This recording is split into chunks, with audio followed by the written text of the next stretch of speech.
Hi, kids. All right. I'm going to do, as I promised, I'm going to do a little video on batteries. So let's pretend, remember, okay, volts. So here to here, this represents a potential difference. So from here to here, if I have a D battery, that represents 1.5 volts. This is the negative side. That's the positive side. So the potential difference for here, that would represent 1.5 volts. We'll call this my D battery. Okay, so, but if you take a look, I have a AAA battery. This is also 1.5 volts. I have a C battery. This is also 1.5 volts. I have a 6-volt battery used for camping, for lantern batteries. And then I have a 9-volt battery. Okay, so here's what I want you to do. You're going to pause the video, and you are going to sketch in your notes the potential difference, or what the ponds would look like. Okay, using our analogy here, what the ponds would look like for the different batteries. So a C battery, AAA, 6, and 9 compared to a D battery. Okay, pause it. Okay, you paused it? You did? Did you really? You drew it? Yeah? Okay. All right, we're going to check now. All right. So hopefully for the C battery, you go, well, wait a second. Look, C battery's a little bit smaller. See, it's a little bit smaller. And a AAA battery is a lot smaller. What does that mean? Oh, that just means that it's going to store less energy. It's going to store less charge. How do we represent that? We make our ponds smaller.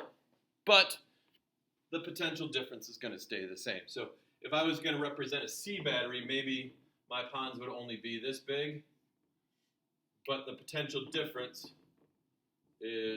would still be like this. So maybe this would be represent 1.5 volts. That would be my C battery. So that this battery is storing less charge, it's storing less energy than this guy. Okay, if I wanted to represent my AAA, it would be, my potential difference is the same. It's just that now my ponds are much smaller. Okay? So potential difference, same, just smaller ponds. This guy is going to store less charge. What do you use to power these, with these things? You use things like your calculator, remote controls. You could, it would be kind of cumbersome, but you could jerry-rig your calculator to run on these. And you know what? You would probably never have to change the batteries. Just like, what are these things for? They're used for, powering annoying kids' toys that move around and make a lot of noise. Well, I could jerry-rig my kids' toys to run on this. And what would happen? It would run. It just would go dead really quick. Oh, darn. But yeah, so hopefully that makes sense. This also goes to this idea that a volt is a joule per coulomb. So the reason that this is a 1.5 volt battery, as these are, they are getting the same amount of energy per charge. So, as this thing gets used up, it's losing energy. Okay, it's also losing charge, which is why you have to recharge them. Well, if these both go down the same amount, this stays the same. And I lost my screen. Okay, there I got my screen back. All right, hopefully that makes sense. All right, so if I wanted to represent a 6-volt battery, well, look, I have to draw really big ponds, and my ponds need to have a bigger potential difference. In fact, it would have to be 4 times as big as this. So it would look something like this. So my ponds would be really big.